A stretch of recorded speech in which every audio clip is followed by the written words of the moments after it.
아브라함이 마므레 상수리 숲을 근처에 거할 때에 하나님이 그 앞에 나타나셨습니다.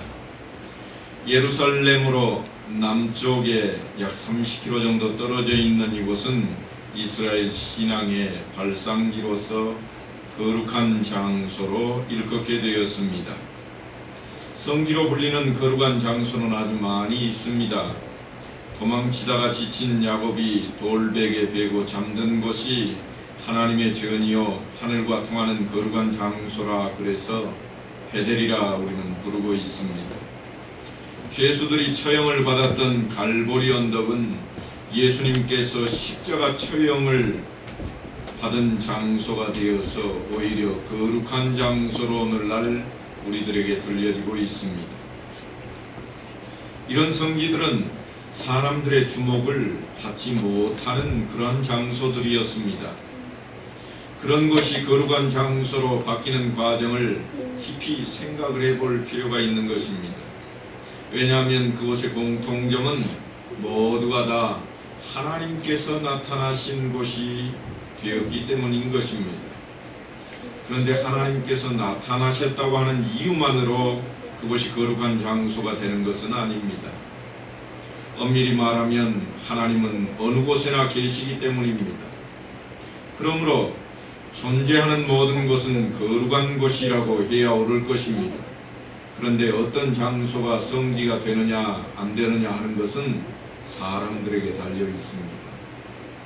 오늘 우리가 모인 이 자리도 우리가 하나님의 전이라 하나님 앞에 예배하는 처소로 우리가 교회당이라 그렇게 부르고 있지만 과연 이곳이 거룩한 곳인가 아닌가 하는 것은 우리들에게 맡겨진 몫이 되어졌다고 하는 것입니다. 우리가 어떻게 행동하고 어떻게 하나님 앞에 나아가느냐에 따라서 거룩한 장소가 될 수도 있고 그렇지 않을 수도 있기 때문입니다. 아브라함이라고 하는 사람은 우리와 전혀 다를 바 없는 그러한 인물입니다. 오히려 더 우리보다 무능했을 수도 있고 비겁했을 수도 있습니다. 아마도 아브라함은 삼각함수가 무엇인지 알지 못하는 그러한 사람일 것이며 아마도 아브라함은 동해물과 백두산이 우리 한국 애국가라고 하는 것도 모르는 사람일 것입니다. 그러니까 우리보다 훨씬 똑똑했다 그렇게 생각할 수는 없습니다. 그러나 그는 하나님을 알아보고 하나님 말씀에 귀를 기울이고 하나님의 뜻에 순종했던 인물입니다. 그의 태도가 그가 있던 곳을 거룩한 장소로 만들었다고 하는 이야기입니다. 마므레 상수리나무 아래 그 지명이 성스러운 자리로 불려진 것은 바로 그가 하나님을 온전히 대하고 있기 때문인 것입니다. 기독교의 성지는 다른 종교의 성지들과는 사실 전혀 차원이 다릅니다. 다른 종교의 성지들은 그 장소에서 신령한 기운이 나온다고 여겨서 인간의 범접 자체를 거부하는 신성한 곳으로 간주를 해놓습니다. 제가 해제 쪽을 차를 타고 한번 지나간 기억이 있는데요. 그 가운데 한 곳은 여러분이 잘 아시는 어떤 한 이단의 교주가 살았던 집이라고 그래서 그 집의 우물에 생수가 나온다고 아무나 들어갈 수 없도록 철망을 쳐놓고 자물쇠로 잠궈 놓았습니다. 그래서 거기는 거룩한 곳이라 그렇게들 말을 한다고 그럽니다. 여러분은 과연 어떻게 생각합니까? 그 장소에 신령한 기운이 나온다고 그렇게 생각을 하십니까? 아니, 범상치 않게 생긴 바위와 나무 혹은 명당자리, 옛날 우리나라에 많이 있었던 성황당 나무를 건드렸다가는 큰 화를 입는다는 이야기를 우리는 아직도 전해 듣습니다. 함부로 나무에 독이 됐다가는 사람이 죽는데 그것이 성황당 나무라고 그럽니다. 오늘날도 마을 한가운데 자리를 더 버티고 있는 정자나무가 그런 유래를 담고 있는 나무들도 있습니다만, 가서 잘못 만지면 죽는다고 하는 것이 그들이 말하는 한결같은 이야기들입니다. 그런데 여러분, 예수를 믿는 많은 사람들이 이스라엘 땅으로, 특히 이 땅으로 성지순례를 떠납니다. 하지만 이스라엘에 널려있는 그 성지는 우리가 만지는 사람이 벌을 받고 죽음을 당하는 그러한 성지가 결코 아닙니다. 그런 류의 신성한 곳이 아닙니다. 그저 우리 신앙의 선조들이 가졌던 굳건한 신앙의 추억을 담고 있는 그러한 땅입니다. 그러니까 내가 가서 이스라엘 성지에 어떤 돌을 만져도, 어떤 예배당에 들어가며 그 문턱을 밟아도 우리는 죽지 않습니다. 세상 사람들이 말하는 그러한 성물들과 전혀 다른 것이 우리 기독교의 성지입니다. 그런 차원에서 전혀 다릅니다.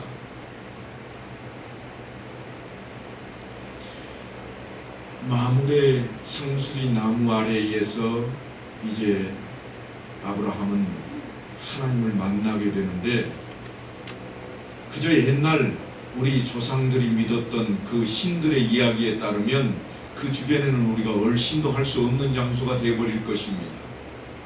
그러나 하나님의 나라, 하나님께서 함께 하시는 이 우리가 믿는 기독교 신앙은 그런 신앙이 결코 아니라고 하는 것입니다. 오히려 내가 아파 누워있는 병석이나 생을 마감하는 죽음의 자리가 더 거룩한 장소가 될 수가 있습니다. 그래서 우리는 장례를 치르면서도 거룩하게 치우는 것입니다. 그냥 죽은 유해를 가져다 내버리고 땅에 묻어버리는 것으로 끝내는 것이 아니라, 하나님께서 그의 영혼을 받아주시고 후일 주님께서 부활의 심판을 하실 그날을 소망하며 우리는 거룩함 가운데 구별된 모습으로 그 시간을 우리가 함께 하는 것입니다. 조건은 오직 하나입니다. 뭔가 하면 오직 하나님을 만나는 자리라고 하는 것 때문에 그렇습니다. 내가 거하는 자리를 거룩한 자리로 만들려고 한다면 분명하게 한 가지 이유만 있을 뿐입니다. 그것은 하나님께서 함께 하시는 자리라, 그래서 거룩한 자리가 되는 것입니다.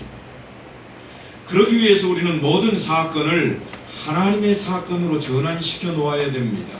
다시 말하면 하나님께서 나와 함께 하시는 사건, 하나님께서 나와 함께하는 삶으로 만들면 내가 임하는 그 사건이, 내가 함께 있는 그 시간이 거룩한 시간이요, 거룩한 사건이 된다고 하는 것입니다. 그러니까 내 주장을 내려놓고 하나님의 뜻을 묻고 하나님의 뜻에 따라서 일을 처리하면 그것이 바로 거룩한 삶의 모습으로 우리가 들어서는 것입니다. 여러분, 4일 전에 우리가 그렇게도 존경하고 그분의 설교를 들으면 마음이 뜨거워졌던 오카는 목사님께서 소천을 하셨습니다. 그분께서는 이 땅에 오셔서 외친 것이 확실한 것이 있습니다. 대한민국 땅이 모두가 다 목회자들을 통해서 교회가 세워지고 이루어지고 목회자를 통해서 믿음이라고 하는 생활이 이루어진다고 여겼던 우리나라에 평신도가 깨어야 산다고, 평신도들이 신앙을 이루어가는 것이라고 외쳤던 그러한 새로운 개혁정신을 드러냈던 분입니다. 그분께서는 평생 동안 우리나라에도 그저 평신도들이 일어나서 일하고 평신도들이 일어나서 말씀을 배우고 가르치고 하는 일을 해야 되겠다고 주장한 끝에 지금까지 많은 사람들이 그분을 통해서 제자 훈련을 받기도 하고, 또한 전도 부팔 훈련을 받기도 하고 그래서 많은 모습으로 변화된 모습들을 갖게 되었습니다.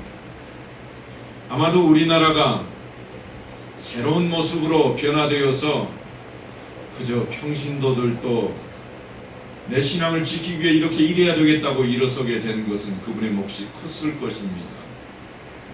그러나 그분이 그와 같은 모습으로 또한 존경받는 모습으로 우리나라의 신앙의 획을 한번 긋는 그러한 일 가운데 임하게 된 것은 모든 것이 다 하나님께서 함께 하셨기 때문입니다. 아브라함이 마물에 상수리숲 근처에 거할 때 세 사람이 나타났습니다. 아브라함은 그들의 존재를 알아보고 금방 무릎을 꿇으며 이렇게 말합니다. 내가 주께 은혜를 입었사오면 원하건대 종을 떠나가지 마시옵소서. 내가 은혜를 입었다고 확실히 깨닫습니다. 그런 이야기입니다. 내가 은혜로 받았습니다. 그러니 나를 떠나지 마십시오. 그래서 아브라함은 그 세 사람을 향해서 뭐라고 부르는가 하면 주라고 부릅니다. 내가 주께 라고 이야기를 합니다. 하나님과 동일시하는 이 단어를 사용하고 있습니다. 다른 나라에 파견된 대사들이 그 나라의 왕, 그 나라의 대통령을 대신하는 것처럼 그 나라를 대표하듯이 지금 하나님의 사자가 하나님을 대신한다고 공포하고 있는 것입니다. 그래서 아브라함은 그들을 급진히 대접합니다. 그런데 그들이 식사가 끝나자 사라를 찾습니다. 사라가 어디 있느냐? 그리고는 아브라함에게 아주 중요한 말씀을 전합니다. 내년 이맘때에 내가 반드시 네게로 다시 돌아올 것이다. 그런데 그때에는 네 안에 사라에게 아들이 있을 것이라. 이 말씀을 사라가 저 장막 뒤편에서 듣고 있습니다. 그리고 사라가 어떤 반응을 보이는가 하면 오늘 말씀에 따르면 사라가 속으로 웃었습니다. 드러내놓고 호호거리고 웃은 게 아닙니다. 속으로 웃으면서 뭐라고 생각을 하고 있는가 하면 나는 이미 노쇠해버렸다. 또한 내 남편도 이미 늙어버렸지 않느냐. 내게 어찌 그런 일이 일어나서 즐거움이 있겠는가. 그렇게 혼자 속으로 하소연을 합니다. 그런데 하나님은 모든 것을 다 훤히 들여다보시는 분이라고 그랬습니다. 아무리 사라가 장막 뒤에서 속으로 웃었다 하더라도 이미 알고 계십니다. 그래서 하나님께서 그럽니다. 사라가 왜 웃으며 이러기를 내가 늙었거늘 어떻게 아들을 낳으리요 하느냐. 그러면서 하나님께서 하시는 말씀이 이겁니다. 여호와께 능치 못한 일이 있겠느냐. 하나님께 능하지 못할 일이 뭐가 있겠느냐. 그런 말씀입니다. 기한이 차면 내가 너게로 다시 돌아올 것인데 그때 분명히 사라에게 아들이 있을 것이다. 다시 한번 확인을 시키십니다. 하나님이 이렇게, 하나님의 사자가 이렇게 말씀을 하시자 사라가 들켜버렸잖아요. 우리 사람들은 묘합니다. 들키면요 당황하면서 잘못했다고 용서를 구하는 게 아니고 늘 하는 말이 변명하는 거예요. 아니라고, 나는 아니라고. 내가 웃지 아니하였나이다. 하나님께서 답이 너무나 간단합니다. 우리가 읽은 마지막 절이 그렇게 말씀하고 있지 않습니까? 네가 웃었느니라. 너 웃었잖아. 다른 말씀을 하시지 않는 거예요. 이 말씀 속에는 뭐가 내포되어 있는가 하면 지금 네가 웃은 그것이 무슨 상관이냐. 내년에 네가 아들 낳을 거야. 너 웃은 것을 내가 알잖아. 가만 생각해봐. 너 속으로 웃었지. 내가 너를 보지 않고 네 웃음소리를 듣지 않았다고 내가 그것조차 모를 그런 하찮은 것으로 보이느냐. 내가 누구냐. 그런 의미예요. 내가 누구냐. 나 하나님이야. 여호와께 능치 못할 일이 뭐 있겠느냐. 그 말씀은요 내가 그래도 하나님이다 이놈아. 그런 말씀이에요. 그래서 이제 하나님께서는 아브라함을 향한 하나님의 계획을, 아브라함을 향해서 하나님께서 계획하신 그 모든 것을 그대로 드러내시고 이루어 가시겠다고 그렇게 약속을 하고 있습니다. 아브라함에게 아들이 있겠다고 하는 것입니다. 그런데 왜 하나님께서 그 아들을 반드시 아브라함과 사라를 통해서 주시겠다고 하는가 하면 하나님께서 믿음의 유전자를 그들에게 부여하시겠다고 하는 약속이 있기 때문입니다. 하갈에게서 낳은 아들도 아브라함의 아들인데 왜 안 됩니까? 왜 안 될까요? 그것은요, 하나님께서 지금 아브라함과 사라를 통해서 믿음이라고 하는 유전자를 이 두 사람에게 허락하시고 그 유전자를 통해서 아들을 얻겠다고 하는 것입니다. 그래서 아브라함이 믿음의 조상이 됩니다. 이들을 통해 믿음의 유전자를 타고 태어난 우리는 모두가 다 믿음의 후손이 되는 것입니다. 오늘날은 DNA를 통해서요, 누가 진짜 이 사람의 아들인지, 누가 진짜로 이 사람의 부모인지를 가려내버립니다. 범죄를 한 자리에서는 머리카락 하나만 있어도 누가 범인인지를 밝혀내버립니다. 그런 시대에 살고 있는 우리들이 가만히 생각해 볼 때에 믿음이라고 하는 이 유전자도 바로 그렇게 우리 안에 담겨 있다고 하는 것을 확신해야 됩니다. 그래서 아브라함이 믿음의 조상이요, 우리는 그의 후손입니다. 그래서 아브라함의 후손, 그 말은 너무나 중요합니다. 믿음의 후손이기 때문입니다.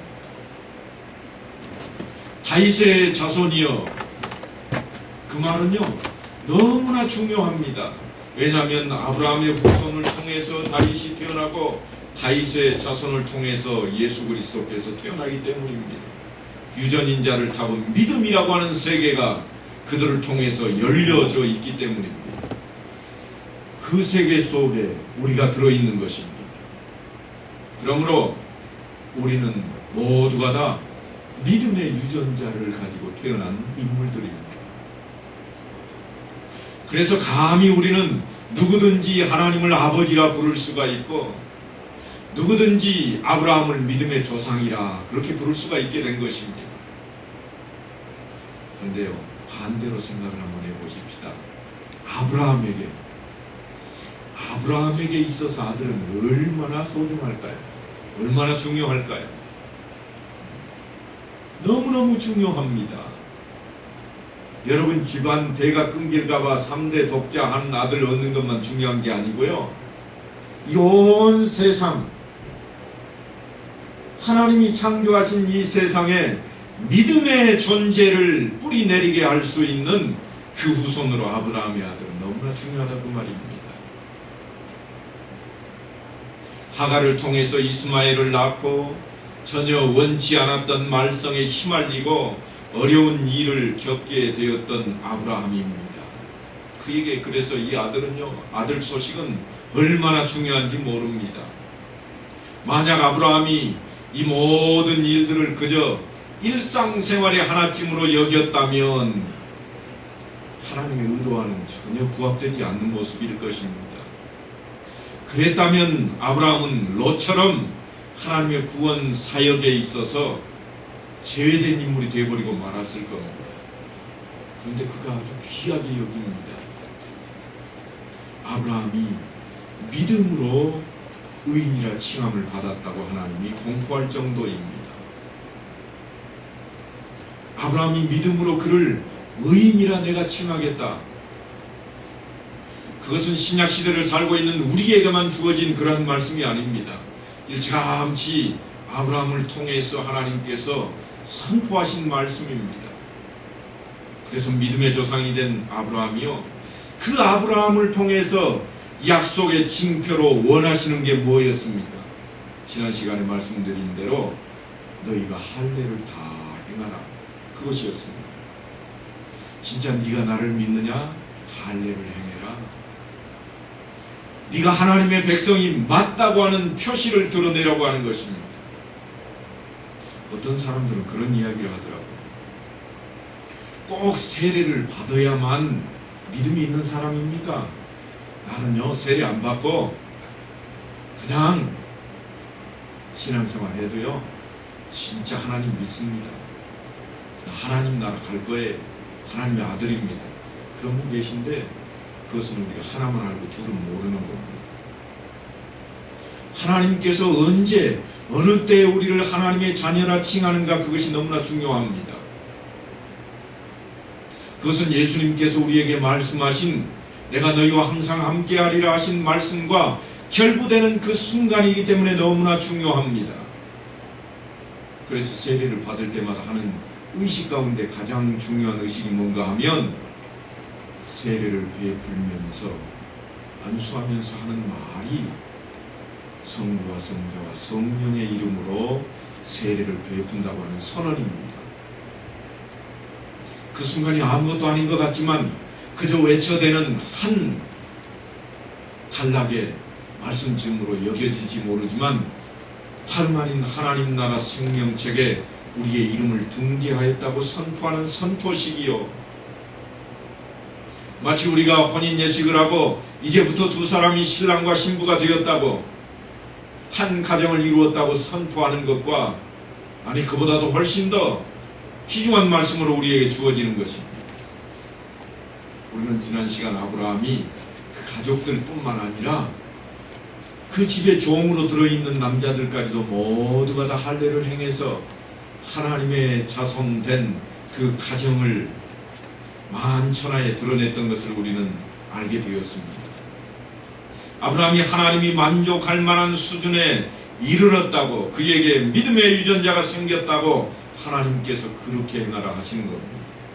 그래서 이제부터는 하나님의 자녀라. 그래서 언제든지 이스라엘 사람들뿐만 아니라 우리 모두가 하나님을 부를 때 그렇게 부르잖아요. 아브라함의 하나님, 이삭의 하나님, 야곱의 하나님이시여. 그렇게 우리가 부른다고. 괜히 그렇게 부르는 게 아닙니다. 믿음이라고 하는 유전자를 하나님께서 그들을 통해서 우리에게 주셨기 때문에 우리의 대표가 되어서 그분들을 그렇게 부르게 된 것입니다. 아브라함이 아들을 낳을 것이라는 하나님의 말씀을 믿었고 사라는요 뒤에서 웃었다고요. 아브라함이 믿는 그 믿음을 하나님이 의로 여겼는데 사라는 오히려 장막 뒤편에 서가지고 살며시 웃었다. 이 웃음은 뭘 의미할까요? 이 웃음은요 즐거움의 웃음이 아니었습니다. 오늘 성경을 자세히 보니까 즐거워서 기뻐서 웃는 웃음이 아니에요. 아 나도 이제 아들을 낳겠구나 이런 웃음이 아니라 아이고 내 남편도 늙어버렸고 나도 이제 생리적인 월경도 끊어졌는데 무슨 말씀이요? 세상에 그런 일은 없을 거예요. 그런 의미의 웃음이에요. 조금 더 안 좋게 표현하면요 비웃음이라고. 그럴 수 없다고 생각하는 겁니다. 그러니까 다시 말하면 그게 뭔가 하면 의심의 뿌리가 지금 여기로부터 시작이 되고 있는 거예요. 의심의 뿌리입니다. 그래서 하나님께서 뭐라고 그러시는가 하면 너 웃었잖아 그러시는 거예요. 의심의 뿌리를 확실하게 뽑아버리고 있는 겁니다. 나 안 웃었어요. 그럴 때 하나님께서 그냥 넘어가시지 않습니다. 그래? 그럼 그렇다 치자. 그렇게 말씀하시질 않습니다. 네가 웃었다. 결론을 딱 내려버리십니다. 그리고는 하나님께서 여유를 조금도 주시지 않고 내년 이맘때에 내가 올 때에는 아들이 너에게 있을 것이다. 변명하고 비웃고 의심할 여지조차 주지도 않는 하나님입니다. 아마 그냥 내버려 두고 있으면요 틀림없이 더 근거를 대가면서 의심할 겁니다. 내가 경수가 끊어진 지가 한두 달도 아니고 1년도 아니고 10수년이 지났는데 무슨 이야기야? 말도 안 되지 하는 것으로부터 시작해서 내 남편은 늙어갖고 이제 힘도 하나도 쓰지도 못하는 꼬부랑 할아버지인데 말이 되는 이야기를 해야지 하는 것까지 이르기에 너무나 변명할 거리가 많습니다. 세상에 그런 일이 있었는가? 지나가는 사람 열을 붙잡아 놓고 물어봐라. 한 사람도 그렇다고 대답할 사람은 없겠다. 사람들의 생각만 가지고 변명하고 의심할 것입니다. 그러나 하나님께서는요 믿음의 사람에게는 그런 여지조차도 주시지 않고 몰아붙여버립니다. 우리가 그럴 때 있잖아요. 하나님, 나 정말 이거 아니라니까요. 그러고 있는데 하나님께서 너 그거 맞잖아. 그러면 예, 맞아요 라고 대답하려고 그러는데 대답할 여세도 없이 그냥 다른 일로 금방 몰고 가버리시는 그런 경우가 있습니다. 하나님은 우리의 신앙을 그 정도로 중요하게 여기십니다. 그렇게 약속을 하신 하나님의 사자는 금방 그곳을 떠나서 어디로 가는가 하면 이제 소돔과 고모라로 발길을 옮기십니다. 그 이후에 소돔과 고모라는 어떻게 됩니까?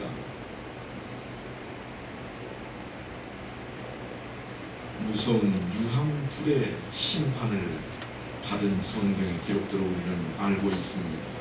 어디 그뿐입니까? 그 전에는 우리가 한번 말씀을 나눴듯이 아비멜렉에게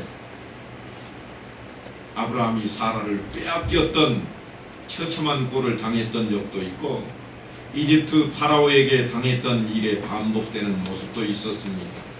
긴 시간이 흘렀습니다. 아직 아들이 생기지 않습니다. 하지만 그 전과는 전혀 다른 차원으로 이제 믿음으로 이 사건들을 다 치러내는 아브라함의 모습입니다. 창세기 21장에 가면 이런 말씀이 있습니다.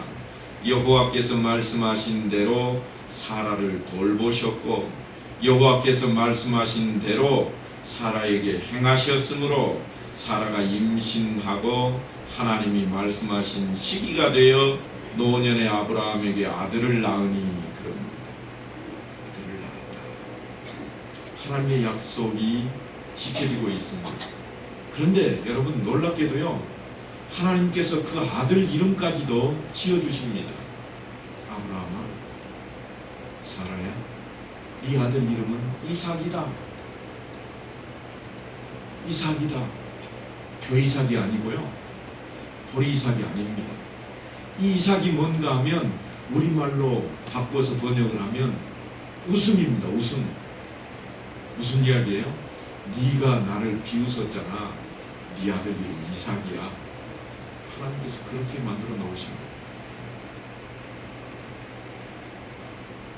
아브람과 사라는 이 아들을 볼 때마다 틀림없이 웃었을 겁니다. 이삭이 조그만 애가 아장아장 걸을 때마다 틀림없이 웃으면서 머리 한켠에서 떠오르는 게 있었을 거예요. 내가 장막 뒤에서 그때 비웃었는데 저놈을 낳았구나. 그러지 않았겠어요? 100세 얻은 아들이니 얼마나 기뻤겠어요. 그러나 그 이면에는 그런 것이 깔려 있었을 거라고 하는 것입니다. 이들은 너무 기뻐서도 웃고 그날 일이 생각나서도 웃고 늘 웃었을 겁니다. 아들의 이름만 웃음이 아니라 가정의 웃음바다가 되었을 것입니다. 다윗은 이런 노래를 불렀습니다. 시편 97편에 보면 의인을 위하여 빛을 뿌리고 마음이 정직한 자를 위하여 기름을 뿌리시는도다. 다윗이 이 노래를 뭘 생각하면서 그랬는가 하면 자기 조상 아브라함과 이삭을 생각하면서 이 시를 지었는데, 의인을 위하여 빛을 뿌리셨다 그럽니다. 아브라함을 의인으로 여기신 하나님께서 그에게 약속하신 대로 지금 다윗은 빛이라 표현을 하고 있는데 후손이 모래알같이 번성했다 그러는 거예요. 찬가입니다. 하나님은 사람들에게 빛과 기쁨을 뿌리십니다. 차별이 없습니다. 세상은 이미 빛과 기쁨으로 가득 채워져 있습니다. 그런데 그 빛과 기쁨 자체를 보지 못하는 사람들이 있습니다. 아니, 빛과 기쁨을 찾겠다고 용을 쓰고 돌아다니는 사람들도 있어요. 나는 찾아야지. 또 어떤 사람들은 빛과 기쁨은 내가 만드는 것이라고 열심히 만들어내려고 착각하는 사람들도 있습니다. 제가 빛과 기쁨이라 그렇게 말씀을 드립니다만 우리가 흔히 말하는 행복입니다. 행복은 내가 만들 수 있다. 그래서 만들기 위해 쫓아다니는 사람들, 돈만 다 벌면 행복이다. 그래서 돈 버는데 열심을 내는 사람들, 행복이 여기 있다. 그래서 그 행복을 향해서 쫓아다니는 사람들, 요즘은 그런 게 좀 없습니다만 금 나오는 광맥 하나 터졌다 그러면 보따리 싸지는 거가 막 가는 거야. 금 좋으면 행복하다고 생각을 했습니다. 그래가지고 그거 찾으러 들어갔다가 금덩어리 찾은 것 때문에 서로 싸우다가 한 사람 죽고 한 사람은 쇠고랑 차고 행복을 찾아서 떠났던 사람들이 슬픔을 안고 돌아오는 경우가 종종 있었다고 하는 것입니다. 하지만 다윗이 말하는 의인은 그 행복이 누가 준 것이라고 고백하고 있는가 하면 하나님께서 주신 것이라. 그래서 어떻게 하는가 하면 감사하고 있는 거예요. 그것을 믿음으로 정직한 삶을 사는 겁니다. 사랑하는 성도 여러분, 여러분은 과연 행복하십니까? 나는 돈이 없어서 행복하지 않습니다. 그렇게 생각하시는 분 계실 거예요. 나는 아들들이 잘 되지 못해서 행복하지 않습니다. 그런 분도 있을 겁니다. 그분들은 행복을 지금 어떻게 생각하는가 하면 세상적인 것으로 행복을 깨닫고 있는 것입니다. 그런데 가장 행복한 사람을 어떤 철학자가 표현한 것처럼 마음이 평안한 자가 행복자라 그랬습니다. 행복은 마음 안에 있다고 그랬습니다. 여러분은 과연 어떤 행복을 찾아서 헤매고 있습니까? 빅터 프랭클이라는 학자는 삶의 의미를 찾아서라고 하는 책에서 이렇게 기록을 해 놓았습니다. 저는 저의 비좁은 감방에서 주님을 불렀나이다. 그리고 주님은 자유로운 공간에서 저에게 응답하셨나이다. 그가 표현하는 행복은 지금 뭔가 하면 주님의 자유함이었습니다.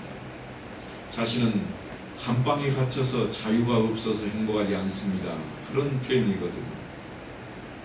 그가 바라는 그 자유는 어떤 자유입니까? 주를 믿고 소유하는 그러한 자유입니다.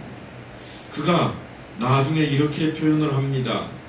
뭐라고 하는가 하면 히틀러는 반드시 유대인의 명절에 죽을 것이다. 그걸 어떻게 하는가? 히틀러가 죽는 날은 유대인의 명절이 될 것이기 때문이다. 그가 이거를 통해서 남기고자 한 말이 뭔가 하면 우리에게 행복은 주님 안에 있다. 그런 의미를 남기는 글입니다. 내가 주 안에 믿음 안에 있으면 아무것도 아닌 사소한 일들이 내게 행복함으로 내게 즐거움으로 다가올 것이며 그렇지 않으면 더 귀하고 더 좋은 것도 행복함으로 다가오지 않는다고 하는 거예요.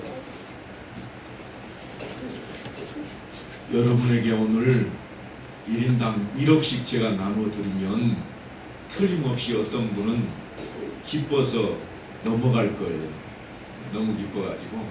그런데 기뻐서 넘어간 그분은 하루가 채 안 돼서 고민하다가 쓰러질 겁니다. 뭘 고민하겠어요? 누가 뺏어갈까봐, 누가 도둑질해 갈까봐. 예? 그것만 있으면 다 됐다고 생각했더니 잃어버릴까봐, 빼앗길까봐 걱정, 근심을 하게 됩니다. 다시 말하면요, 돈이 우리에게 행복을 가져다 주는 것이 결코 아니라고 하는 거예요. 순간의 행복은 분명히 있을 것입니다. 순간의 기쁨은 있을 것입니다. 그러나 영원한 행복일 수가 없습니다. 영원한 행복은 어디로부터 오는가? 오직 주님으로부터만 오는 것입니다.